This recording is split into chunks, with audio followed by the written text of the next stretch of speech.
Hey, what's up? I'm JM Chaley and welcome to my channel. Today we're going to talk about making elves and dwarves your own. So you've got yourself a setting and you've got elves and dwarves in your setting and you want to make them your own. You want to put your own spin on them. Are they too Tolkien? Are they too D&D? Maybe you don't mind. Maybe that's okay. But here are 10 tips on how to make elves and dwarves your own. And you can take one tip, two tips, a few tips, mix and match, doesn't matter. But let's get into it. Number one, check out the original source material. And when I say the original source material, I'm talking about Norse and Celtic myths revolving around elves, fairies, dwarves, you name it, and get back to the earliest concepts of what these races really were. That's where Gary Gygax went when he started developing Dungeons & Dragons. That's where J.R.R. Tolkien went when he started writing The Hobbit. The original Norse and Germanic and Celtic tales are going to have a lot of information, a wealth of information, and you'll probably find that it differs greatly from, a player's handbook in Dungeons & Dragons, for example, or a lot of the things that you find in the fantasy genre today that depict elves and dwarves.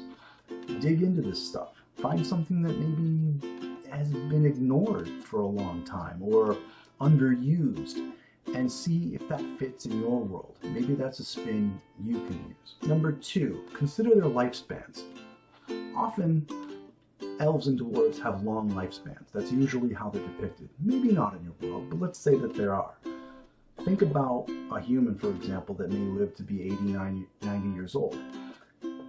Joan of Arc became a general at age 14. Imagine an ambitious human and all the things they could accomplish in a lifespan if they had the same tenacity as Joan of Arc. Now imagine you live for 200 years or 800 years, and now you've applied that same tenacity, that same ambition your entire life. Where would you be? What would you be doing? Would you be powerful? Would you have taken on several jobs? Maybe a single elf in their lifetime could have spent 70 years as a doctor, or 50 years as an herbalist, or another 30 years as a butcher.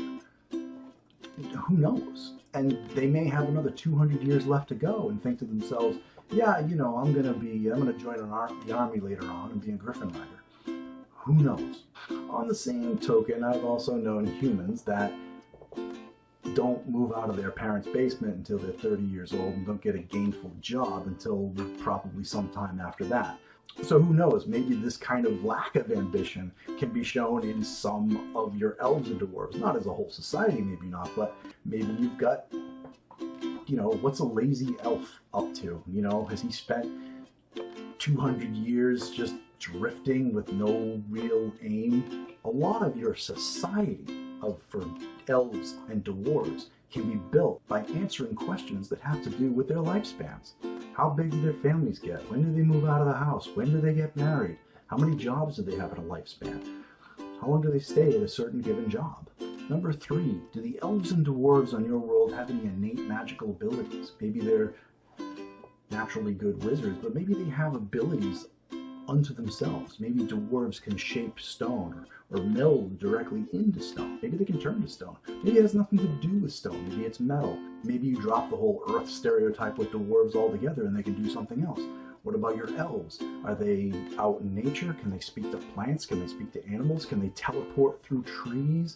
Is their shtick have to be tied to nature if they have a magical ability at all? And when you think about whether or not your elves and dwarves have these innate powers, maybe they do, maybe they don't, but if they do, remember, you're not writing a role-playing game, you're writing a novel, and you don't have to worry about game balance. These are beings that maybe live for hundreds of years, they have innate magical powers. Maybe they could dwell in your world in such a way that humans look to them like gods.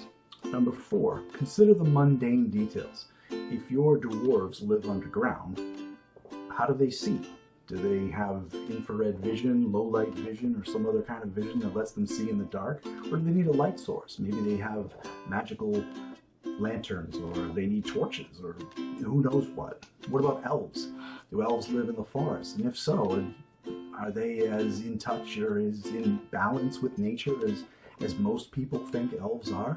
What happens when elven society gets so big that they need to start cutting down trees? What happens when An elf who's lived hundreds of years has an enormous family and now needs to grow the size of their house. How big are elven cities? Do they live in the trees? Think about the urban life of a dwarf or an elf. What are their cities like? We can always picture like the village, you know, but what about the sprawling cities? Number 5, what is their relationship like with the other races? Do they get along with humans? Do they get along with dwarves? Do you have any other races on your world? How do they get along with them? Are their borders open? Can you go into their nation? Do they trade with other nations? Ask yourself these types of questions, and as soon as you find the answer to these questions, you'll be able to flesh out their society and their culture and what they're like and their attitudes. Number 6, on your world, maybe elves and dwarves and humans and other races live together in the same city. How does that work? Are there sections of your city that are strictly like Elf Town or Dwarf Town? Maybe shops have to close down for certain times of the year because there's a holiday that belongs to one race and not the other. Are there racial tensions in the street or in the city? Or is it a nice big melting pot? Are there half dwarves and half elves? Or dwarf elves? Or who knows what? This may go hand in hand with the previous one, number 5, talking about how the races get along with one another. But once you flesh out how they get along with one another and maybe live with one another, you'll be able to answer some big questions when it comes to society and culture. And that may set your elves or dwarves apart from other fantasy works. Number 7, physical appearance. Who says dwarves need to be short? I mean, they are called dwarves, but who's to say they have to be particularly short? Maybe they need to be especially short. Maybe they don't need to have beards. Maybe they don't need to be stocky. What about your elves? Maybe your elves don't need to be thin or tall. Maybe your elves need to be short. Can elves have beards? Why not? You could find yourself getting into a territory now where you're actually crafting another race. That's okay too. Don't be afraid to give them other physical traits that may not be common to elves and dwarves. I loved what they did with Dark Crystal, where they gave gelflings wings for the females. Kind of elven, but they put another spin on it. There's lots of things you can do to make them your own by changing how they look. Number 8, mergers. Consider the Dark Elf. If you go back to Germanic and Norse, especially Germanic legends, the Dark Elves and Dwarves were kind of the same people. They dug under the ground, and they had cities underground, and they lived underground, and they mined for minerals and all this kind of stuff, and they were described to have this kind of the same appearance. And there really wasn't a lot of distinction between the two. In some legends, they used the terms interchangeably. Maybe your races are kind of like the underground version of your fantasy race, and then the above ground version of your fantasy race. And this is some sort of dwarf elf hybrid. You know, maybe closer to a gnome or who knows what, right? And again, the physical appearances here can meld or be whatever you need them to be.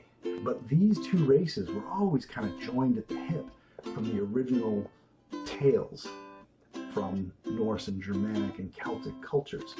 There's a lot of similarities there. Maybe they don't need to be two different races. Number 9, magic.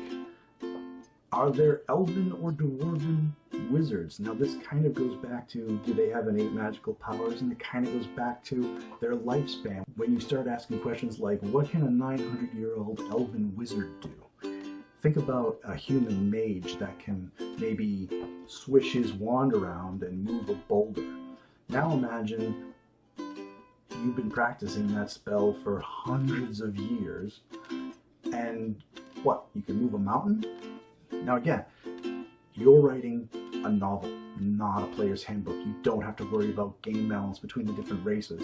So yeah, if you want these incredibly powerful arch-wizards living in your elven or dwarven societies where they're moving mountains and changing the course of oceans and who knows what, that's fine. These people can be gods in your world. You know, maybe literally.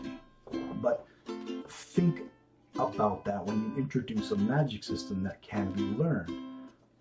Are these races long-lived? And if so, What happens when a centuries-old wizard learns to cast the same spells that a human has been learning? Is there a cap, or does the power level keep going the more you learn and the more you practice and the stronger you get? Those are the questions you have to answer because your readers are going to wonder. All these tips assume one thing, that you want to show either elves or dwarves differently on your world than they usually are depicted in fantasy fiction. So if you are writing a fantasy world that has elves and dwarves, and you are looking for a way to make them your own, the sky's the limit. Go for it. So that about wraps it up. Thanks for watching. If you enjoyed the video, please give it a like.